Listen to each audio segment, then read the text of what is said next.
better quality of life. So we have to address the situation. Today we have Dr. Ahmed Al, is a consultant clinical psychologist at Johns Hopkins University. He obtained his doctorate from Dumas University in 2011.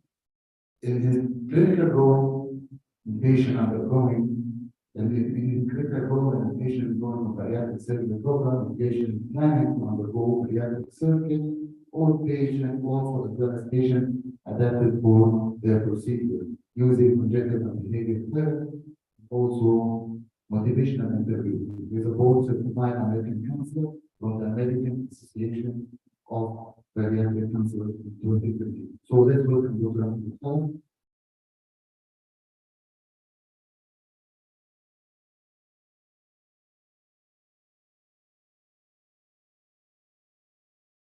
السلام عليكم ورحمة الله وبركاته.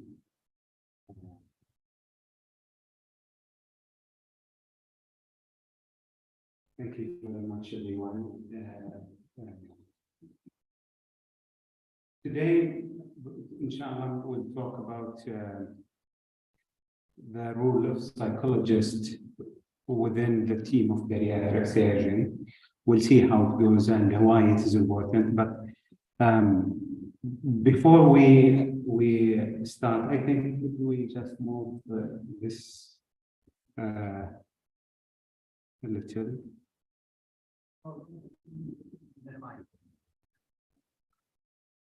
طيب ما في مشكلة.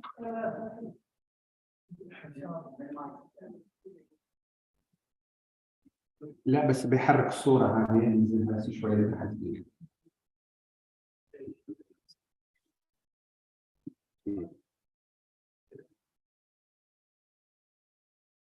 شكرا دكتور يعطيك العافية. طيب 5 years ago and with the team of Bariatric in Johns Hopkins and talk and make good program to have a full multidisciplinary team within this team as psychological station. We had to go through a pre-bariatric psychological evaluation, and this is really important station to find out and to answer 2 questions. First question is if there is any contraindication to proceed for surgery from the psychological point of view. There is significant mental illness might be, we have to start with our patients. The second question is we have to find out with our patient is to find out if there's any risk factor for regain weight post-surgery, which is really important both sides. So we are talking about pre and post. Unfortunately, most of the patients, so they have risk post-surgery, and most of the worldwide programs put them in different stations. With psychologists, it's mandatory, it's very important. But today, I'm not talking about the bariatric psychological evaluation. I will try to tackle some issues and we'll try to see what we can see in the clinical psychology clinic before bariatric and why it is important and post-surgery. So let me ask you, all of you right now, is psychological support, do you think is psychological support is important post-surgery or not? Yes? Who you say yes, just raise your hand. Okay, so the rest of you is no. Thank you. That's fine, no problem. I appreciate your opinion and even some patients, I remember Dr. Abdullah he discussed this a lot when see some patient dismissed from the program because he wouldn't go through the psychological why I am going to clinical psychology clinic. So it might be, he considered it as insulting. Still, the stigmatization of the stigma of clinical psychology or the mental health institution there, but hopefully we try to tackle it during the next a few years here in Saudi Arabia. So we will see what's the major important topic we can see, life post-bariatric surgery. So life from the other side. So we will consider the bariatric surgery as a new chapter of the patient life. So what's the change will happen?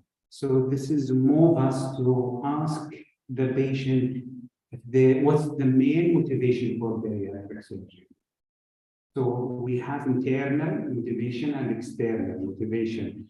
This is really related with the gender, female and female. So it might be medical concerns, sometimes psychological concerns, sometimes social concerns, body shape sometimes. One of the patient comes very angry. She was really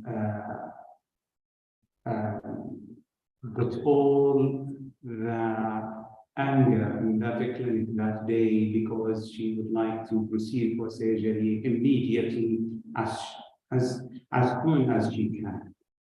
When I just have this appointment and discuss some concerns, she has the wedding of her daughter after 2 months. So then we have to finish and all the procedures, bariatric surgery, enough to have her goal in social as external motivation. So as well, you can see the initiation weight change after bariatric surgery.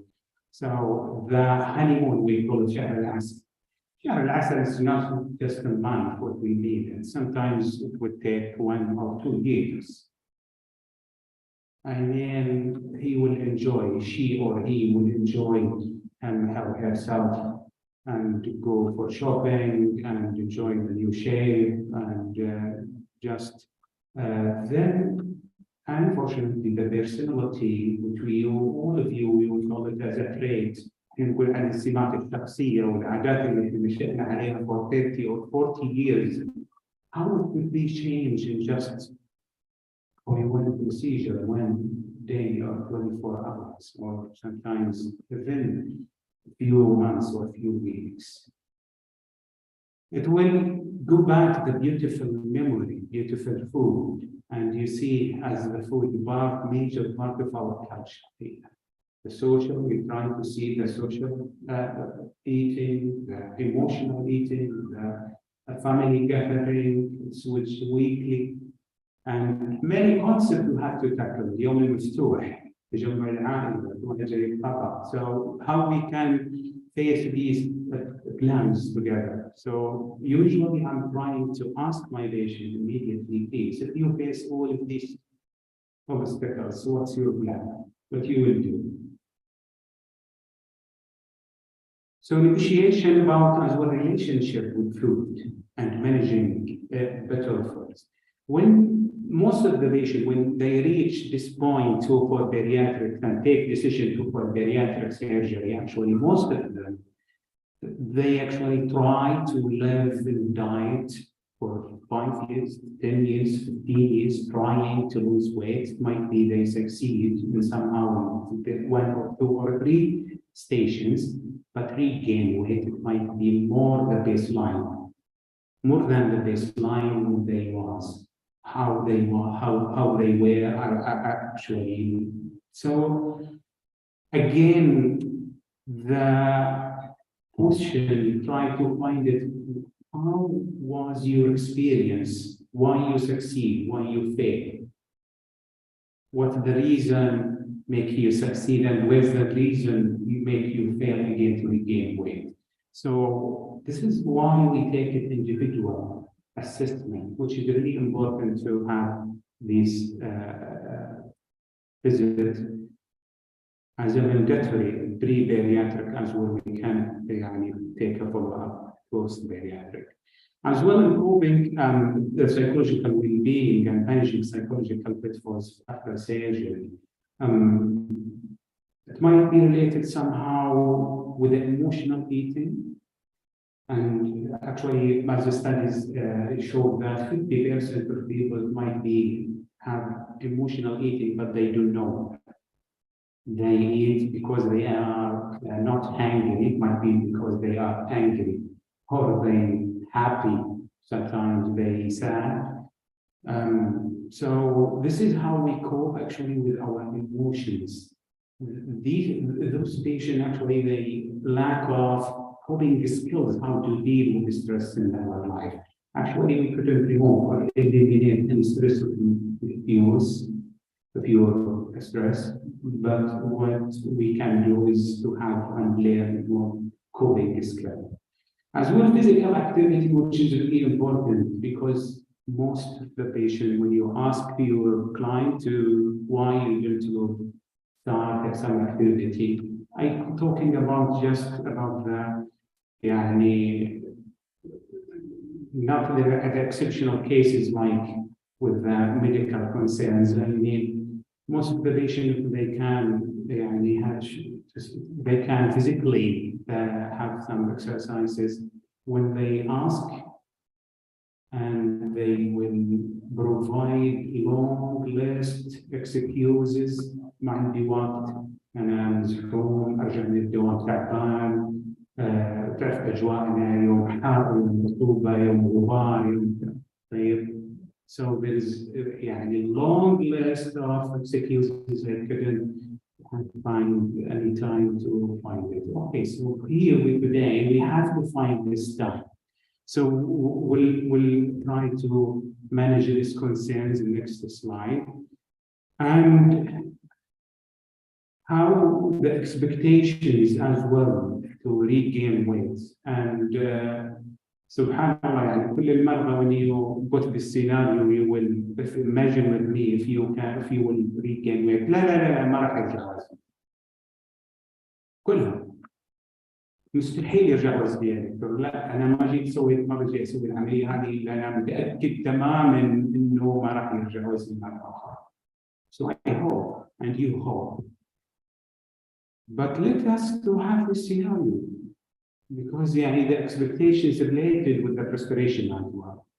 So this moves us to next station to talk with our patient, the coping skills, to find out, for example, so when see some patients and they smoking a lot, and we negotiate with your patient to stop smoking. Okay, so try to defeat the patient. Why؟ ليش أنا لازم أوقف تدخين يا دكتور؟ أنا أعرف واحد طيب عمل بارياتريك وما وقف التدخين، ما صار له شيء. See how we can negotiate the value.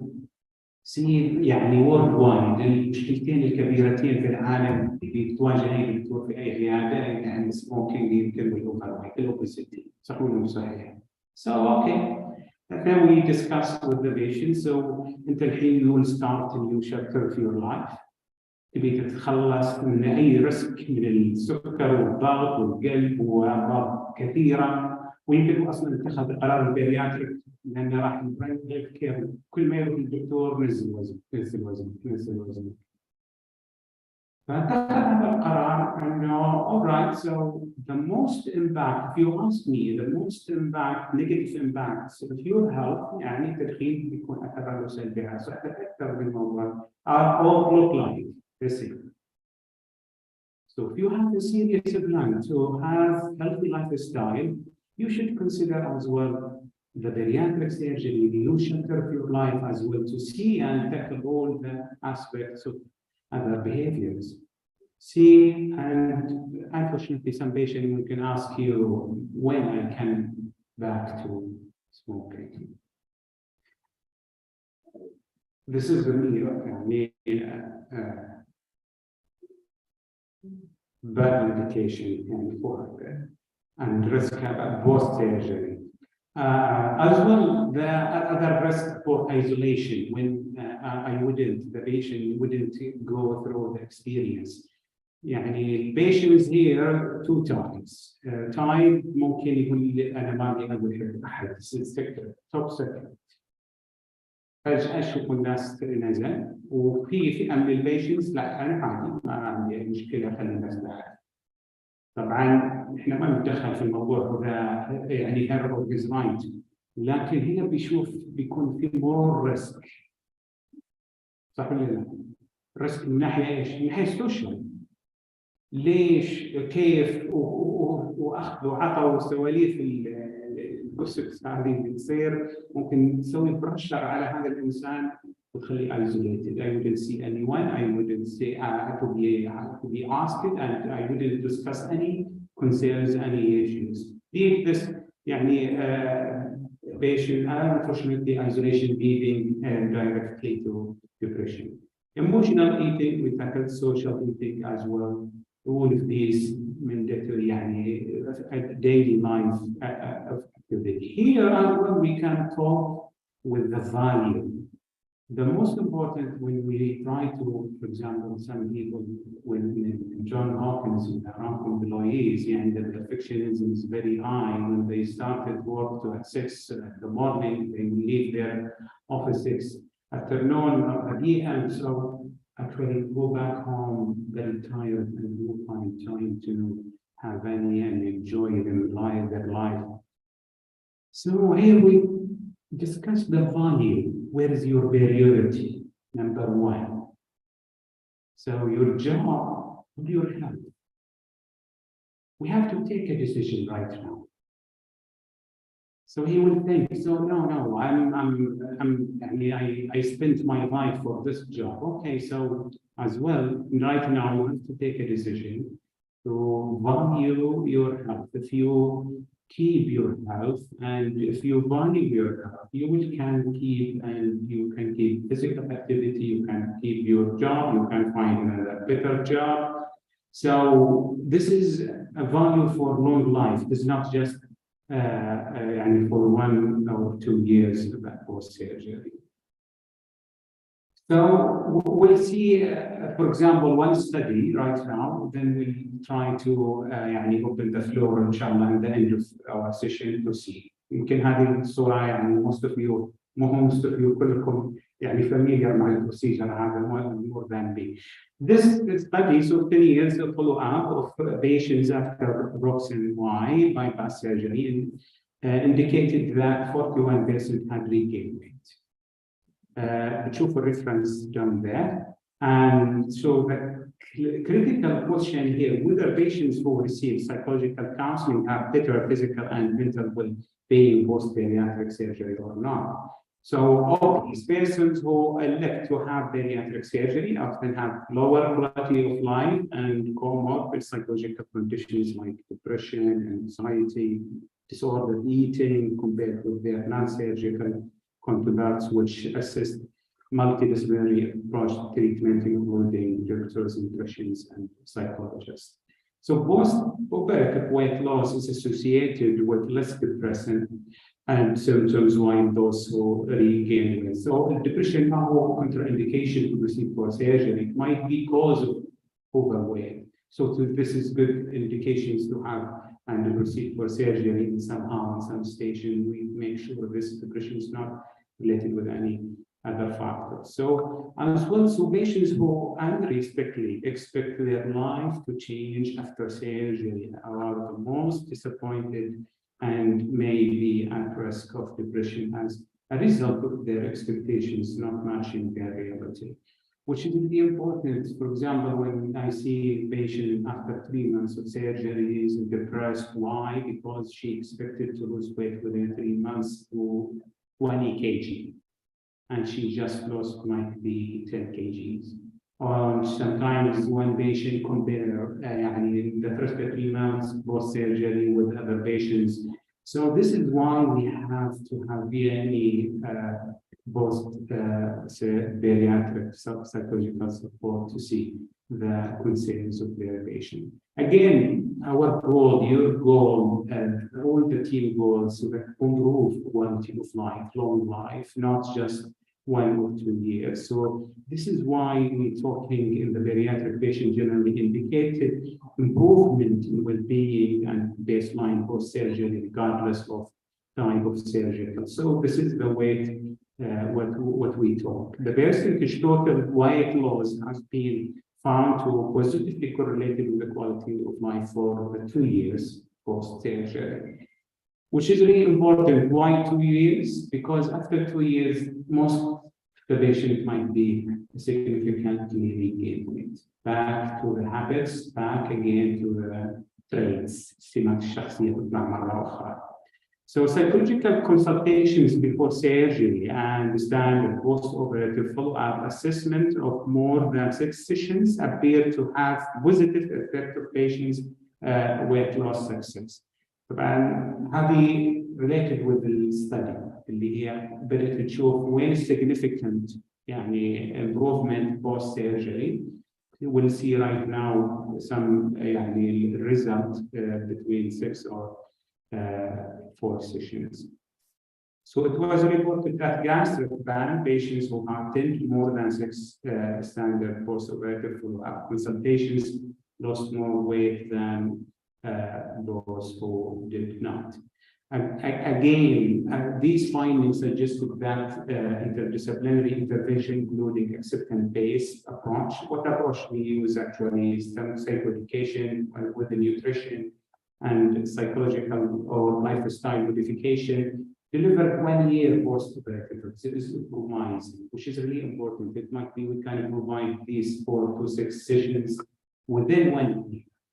Sometimes we can change the modality within a group as well, which is really important as well. It might be the cost will be less than an individual.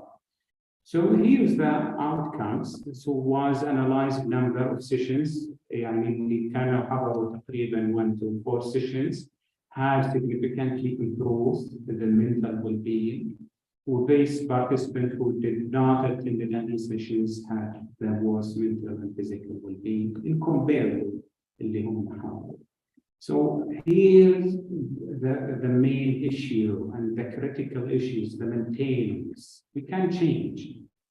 We can reach the goal. So the psychological counseling again minimally appears to benefit the well-being of bariatric patients. Therefore, it is suggested that psychological counseling sessions be considered as part of the treatment, which is really important. There's essentially to identify the type of psychological counseling which are most therapeutic for well-being and successful controls and maintenance, which is really important. This is our mission as a team to help our patients to maintain their goal. So patients who had attended more than 6 sessions, so still it's controversial studies, but it might be for the last decade. Several studies show that between 4 to 6 sessions for 1 year post-surgery. My conclusion today is psychological support for the mental health needs of patients post-bariatric surgery require more attention. This is really important when we talking about medicine, and we're not talking about ما بيكون disease-oriented, human-oriented. All of us we talk about biopsychosocial approach. صح ولا مش صحيح؟ لكن as a team medical healthcare providers الواحد ممكن يسأل نفسه هذا السؤال: am biomedical oriented or biopsychosocial oriented? So this is before we start with our patient, I think it is worth to start with our attitude reflective our behavior when we deal with patient. بعض البيشنت لما راح من بعض المستشفيات رفض انه طبعا من برا السعوديه بدون ذكر اسماء، رجع مره قال لا انا ما شفت، ما حسيت اني انا مرتاح اعملها، اليوم بيعملوا لي وبكره برجع الطياره، فما just احس انه just I'm body to do just operations, then nobody talk with me why did you see and what's the change will happen. So this is really important, the processing. When we see some patients, they reach you to your clinic, and immediately I would like to have my surgery today or tomorrow or this week. We have to consider there's some beyond behaviors we need to change. Well, behavior to need to change, it will not take just a few days, not take just one visit, 5, 10, 20 minutes. And thank you very much for everyone, and inshallah, in the talk of your time.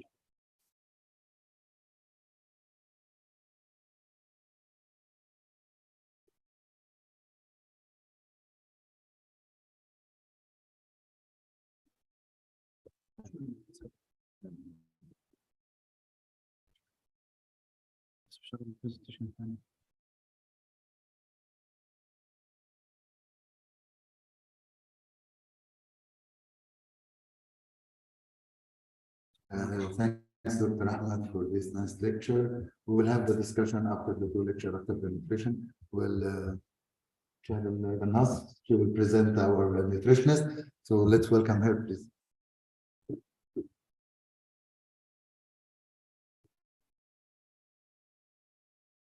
السلام عليكم. هذا شو نمسكه؟ شو تسمعوني صوتي عالي. السلام عليكم مرة ثانية. It's nice opportunity to be with you. طبعا كلنا نعرف علاقة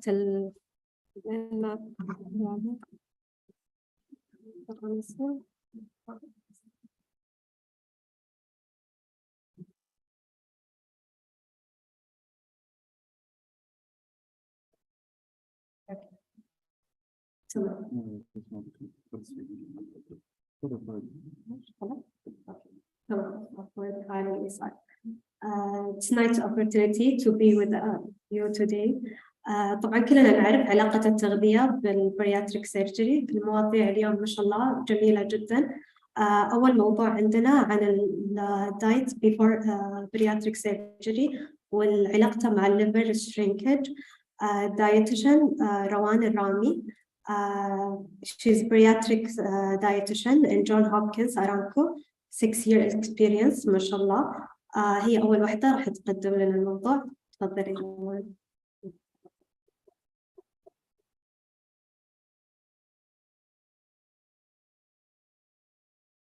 السلام عليكم ورحمة الله. تسمعوني كويس؟ السلام عليكم جميعا. أنا اسمي روان. I work as a clinical dietitian. I'll do a 10-minute literature review regarding weight loss prior to bariatric surgery, low-calorie diet prior to bariatric surgery.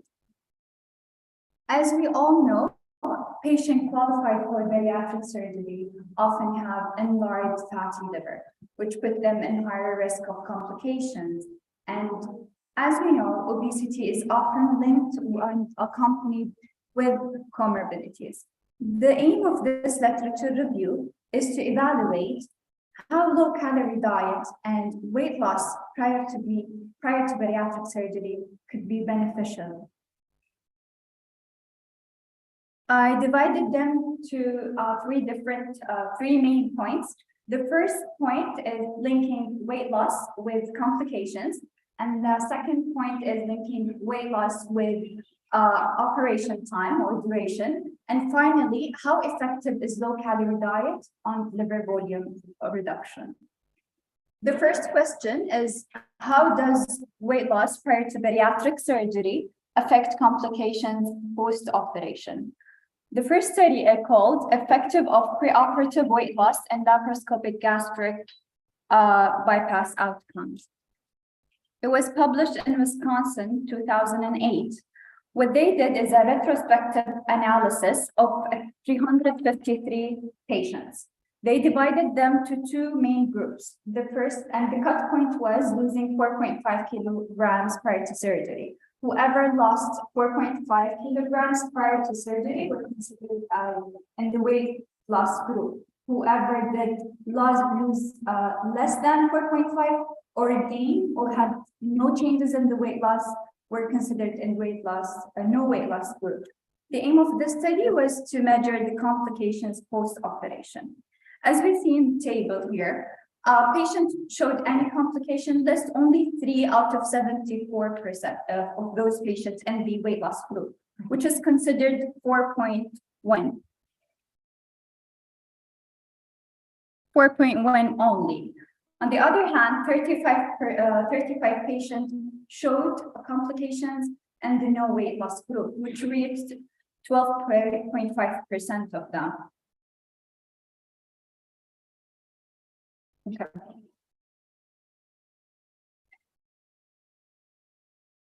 شوي أحتاج مساعدة. This study concluded weight loss prior to bariatric surgery may be beneficial in reducing the incidence of complications post-bariatric surgery.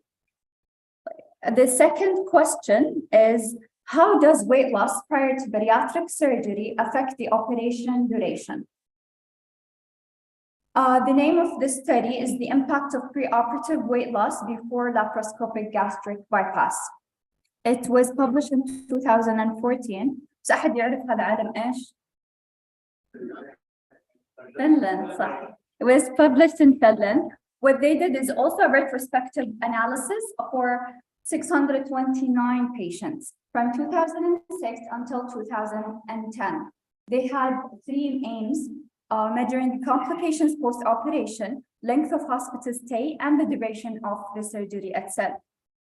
Okay, so what they did, they provided those patients with a very low-calorie diet for 2 to 4 weeks prior to surgery.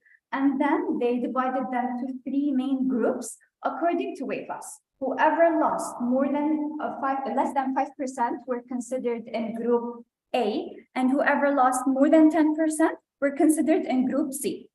Whoever lost in between, more than 5 and less than 10, were considered in group B. After operation, they followed up with them regularly every 3 months. And then they measured and did all the tests after 6 months post-surgery, after 1 year post-surgery, and finally, after 24 months post-surgery, 2 years. In this study, really a lot of significant data. The operation time, the mean of the operation time in group A reached 36.4 minutes. On the other hand, group C reached 22.2 minutes. And in hospital stay, the mean was in group A 3.22 days. On the other hand, 1.44 days only in group C, which is more than 50% reduction. And then the most significant of them all, the number of complications in group A reached 33.13%, and in group C, only less than 12%.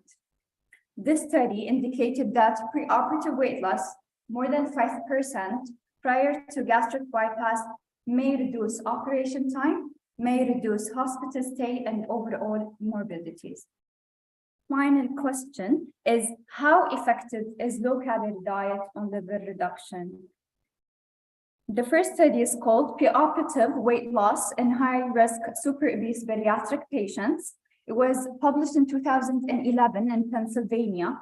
What they did is they provided these sample, the 30 patients, who are qualified for bariatric surgery with 800 kilocalorie liquid form supplements. And then they followed up with them around 9 months. After operation, they followed up with them regularly, and they measured 2 things, the liver volume and comorbidities condition. As we can see here, a positive correlation between the duration and excess total body weight loss percentage. The more the patients spend time on low-calorie diet, the more they lose weight. The percent of total body weight loss reached 12.1%, and the percentage of excess body weight loss reached 28.8%. On the effect of liver volume reduction, it reached a significant 18% reduction. And finally, patients with improved or resolution from the comorbidities. In diabetes, 62.5% reduction or improvement. In hypertension, 40%, and in joint disease, it reached 57% reduction or resolution. The study recommended using liquid low-calorie diet to decrease the preoperative comorbidities and surgical technical challenges. Two more systematic review, and I'm done. The first one, effectiveness of low-calorie diet for liver volume reduction prior to bariatric surgery. In 2020, وعلم إيش هذا؟ Netherlands. So systematic literature review, they covered 9 studies. 4 of them were randomized controlled trial and 5 of them were observational. And the aim is to measure the effect of a low-calorie diet on liver volume. As you can see here, the kilocalorie given to those patients ranged from 800 to 1,200, okay? And the range of duration ranged from 2 weeks till 8 weeks. And the diet composition differed a lot. Although the minimum reduction of liver volume was 12%, and the maximum reached 26.9%, which is significant. And this study demonstrates that low-calorie diet is effective in reducing liver volume. Second systematic review called preoperative method to reduce liver volume in bariatric surgery. It was published in 2015 in the Netherlands, and they reviewed 11 different studies. 7 of them were the effect of preoperative low-calorie diet effect on liver volume. All these studies from 6 different countries reported a reduction in liver volume varying from 5% to 20%. The systematic review showed low-calorie is a preferable method in reducing liver volume, considering the level of evidence and the practical applicability of following this diet. Finally, according to this literature review, low-calorie diet and weight loss prior to surgery could be very beneficial in reducing liver volume and reducing the hospital stay and reducing the duration spent on the comorbidities. Thank you so much.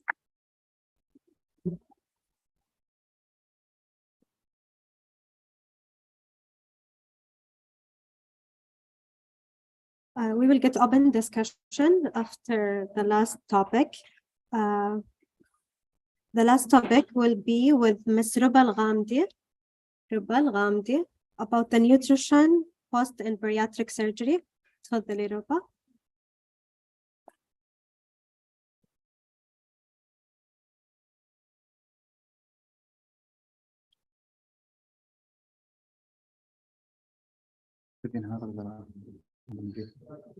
مشكلة زي كده حطيتي رقم قبل من داش الكام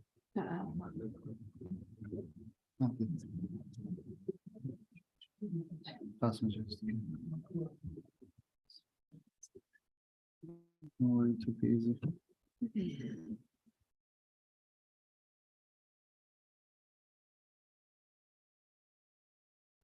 اوكي هذه صح؟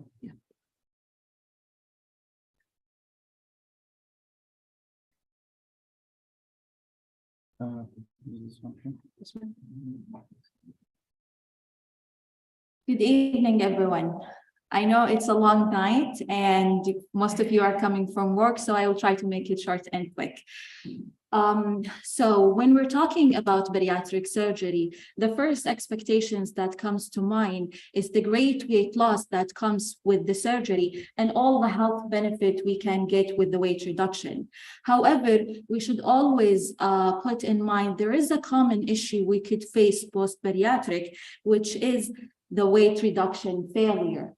This is such a broad topic and involves multidisciplinary team to deal with such an issue. And today I will highlight the nutritional aspect of it, and we will focus more about the causes and the management. And before we get into the causes and the management, let's speak a little bit more about the definition. So when we're speaking about weight reduction failure, we're speaking about either insufficient weight loss that could happen during the first 18 months post-surgery. And in the literature, it's defined as losing 50% of the access rate within the period of 12 to 18 months post-surgery. On the other hand, we have those patients who initially successfully losing the weight in the first period, which is 12 to 18 months, but then enter the stage where they regain more than 50% of the weight back. These definitions are what agreed upon in the literature. Still, we need to adjust these definitions because to be able to recognize the true failure among cases. Not all the weight regain cases considered to be failure. And so there is multiple factors we have to consider, such as patient expectations in regard of weight loss post-surgery, and also that a desirable weight should be achieved and the actual needed weight achieved post-surgery. And here I will give very small example. If I have a patient presented in the clinic and lost more than 50% of the excess weight post-surgery and become severely underweight, I would help that patient to regain some of the weight back until they reach a healthier status. And I wouldn't recognize the weight regain in this specific case as a failure. So we really need to adjust these definition and make it more specific, definite, to be able to recognize the true failure among the cases. I'm not going to spend much time arguing these definitions, and I will move on to the causes. So before we dive in the nutritional causes specifically, let's state the general ones. So first we have the hormonals, and the hormonals, these are our hormones inherited. We cannot really change them, but with the good nutrition management, which we will speak about it more today, we can really control these hormones and get better and good results in terms of weight loss. Then we have the anatomic and surgical failure, and it is out of my scope to speak about it today, and I will let it for our fellow surgeons to speak about it more in the future, but I will give you a small tip here. Because patients see dietitians more often than surgeons, it is our responsibility to recognize small issues and refer the patient back to the surgeons to ask for help and evaluation. Then we have the mental health causes, and Dr. Ahmed, he spoke a great deal about it today. Thank you for that lecture. And then we have the predictors such as age, gender, comorbidities such as diabetes, hypertension, and sleep apnea, which all can affect the outcome of the surgery and the weight loss after. And finally, at the center of my talk today is the maladaptive behavior, which concerning the dietary and the nutritional aspect and the physical inactivity. So let's dive in. So here are the nutritional causes. Among the most common one is the food intolerance. And we see lower degree of food intolerance that comes post-surgery and expected to see it within the 3 to 6 months. And the issue with food intolerance is that it could cause debilitation and severe weaknesses. And to compensate for that, a lot of patients go for the easier, most tolerable food, regardless of the nutritional value and benefit and the calorie intake. And so, unfortunately, these patients, they don't understand the concept of calories, and they don't really know what should they select from the food. I will give you a small example here and tell you that most of the patients, they are unable to tolerate a whole raw apple, which equivalent to 72 calories, but they are easily able to have a cup of apple juice, which equivalent to 120. And if we accumulate all the calories at the end of the day, we end up with higher calorie consumption. I always link food intolerance to the patient knowledge, because again, patient, they don't understand calorie. It is our role as a dietitians to just educate the patient about food choices and beverage choices and lead them toward the best food selection. And here we can give small tips and recommendations to help the patient overcome the food intolerance by giving just small tips such as chew very well, eat very slowly, avoid sticky and dewy texture, smaller meal, and increase the frequency of the meals. And this leads me to the second behavior, which is grazing behavior. Unfortunately, not all the patients understand when we're telling them smaller meal and increase the frequency of the meal, we end up with grazing behavior. So let's pause for a minute here and understand what is grazing behavior. So grazing behavior is repeated episode of consumption of smaller quantity of food over longer period of time. And usually it's accompanied by loss of control. So they are consuming or nibbling in food through the day without understanding the nutritional value and the calories of the food. And this is where we have to interfere and recognize this issue and try to educate the patient about it and ask the patient to put on the effort. Grazing behavior is difficult behavior to stop, and so it will require several sessions with the patient to ensure they are stopping this behavior, which lead me to the third most common nutritional cause, which is adherence to recommendations and follow-up. We won't be able to recognize this issue early on unless the patient keep on coming to their follow-up appointment. And always remember that half of the fail can be reversed and weight can be stabilized if the patient keep on coming to their follow-up appointment. Let's move on now to the, what did I do? Okay, the management. So first we have nutrition assessment. This is a room full of dietitians today, and I'm really sure that most of the dietitians know how to conduct a good nutrition assessment. But when it comes to post-bariatric surgery, weight reduction failure, there is no guidelines, there is no recipe for it, and there is no forms to follow. But we rely a lot in dietitians' experience to recognize these issues early on and try to work it out with the patient and guide them in how to deal with these issues. And so dietitian experience play a major role in conducting or collecting this information so early on. However, dietitians won't be able to collect this information and help the patient unless we provide a good counseling and make sure the patient come to their follow-up appointment. I cannot stress how much important the follow-up appointment. In our clinic, we do provide several services in regard to follow-up. So we do have clinic appointment, but to ensure the patient are coming to their appointment, we do offer virtual appointment, video calls, we do regular calls, and also we provide a WhatsApp number to answer every day with questions. This way, we are sure we are keeping an open line of communication with our patient and we don't lose them in the long run. These appointments are very important because through this appointment, we are discussing a lot of eating behavior that could be associated with weight reduction failure. Let's highlight the most important ones. So first, we have meal skipping. And we see it a lot in patient post-bariatric surgery. They skip through their meal through the day. And there is a number of reasons why they do that. Some of them, they wonder what to eat. Simply, they don't know what to eat. Other, they are juggling many things in their life, parenthood, work, studying, and there is many reasons for it. The issue with meal skipping is that with time, their hunger hormone rise up and they feel really hungry, and whatever food available, they will consume in large amounts.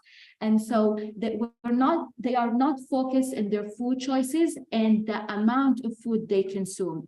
And I always link meal skipping to the night eating, because they're skipping their meal through the day. What happened with them is usually they postpone their food to the night, and at night they consume a larger amount of food.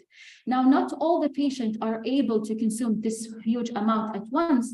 So what we see, grazing behavior come to light at night, and they graze and nibble on food through the night and end up with higher calorie than expected.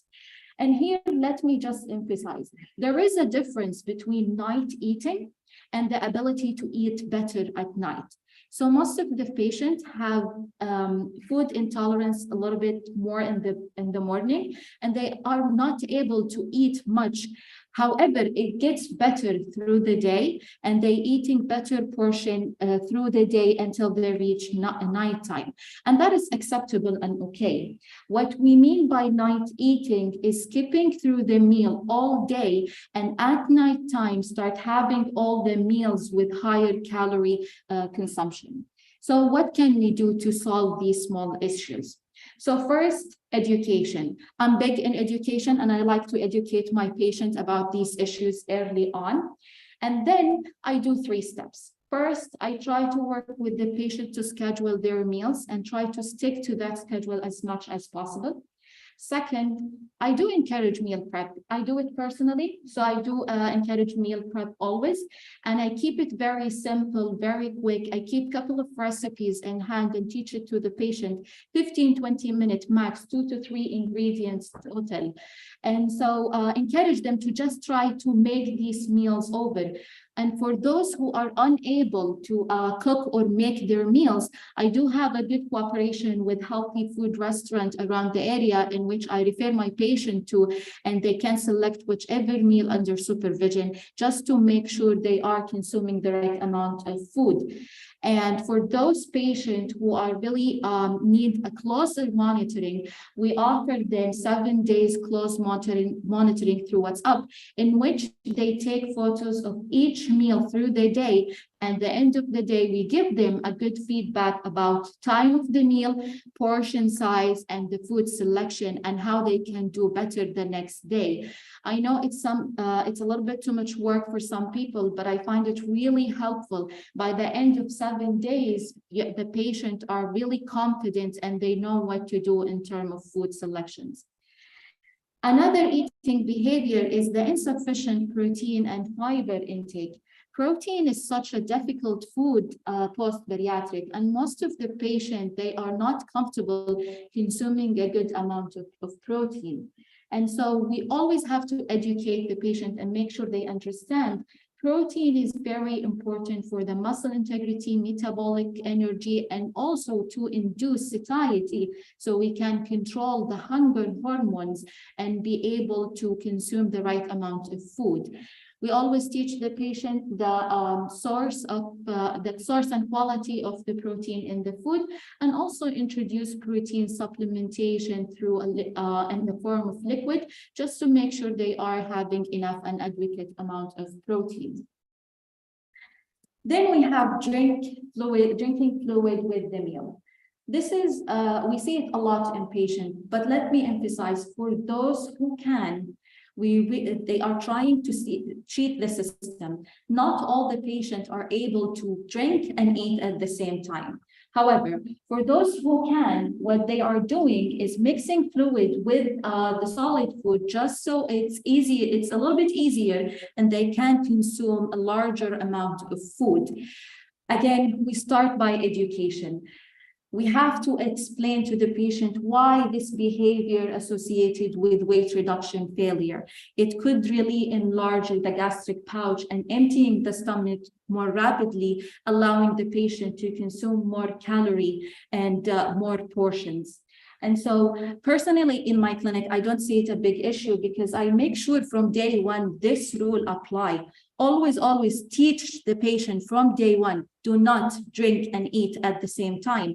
Allow 30 minutes after the meal time to drink liquid. Also, from the nutritional management, we have to encourage physical activity. So physical activity has to be at least 150 minutes per week, and we should increase that to 300 minutes per week, in addition to the strength exercises that should be included at least 2 to 3 times per week. And lastly, medical therapy should be considered in patients who fail to be controlled with the dietary modification. We have a great collaboration in our clinic between our surgeon, our endocrine clinic, and the dietitian. And whenever we need help, we always refer the patient to the endocrine clinic for evaluation. And a lot of medication can help reduce or control the appetite in order, and that will help the patient to follow the recommendation and follow the dietary modification. Hopefully in the future, we'll hear more about it by Dr. Ramadan. Thank you very much for the opportunity today.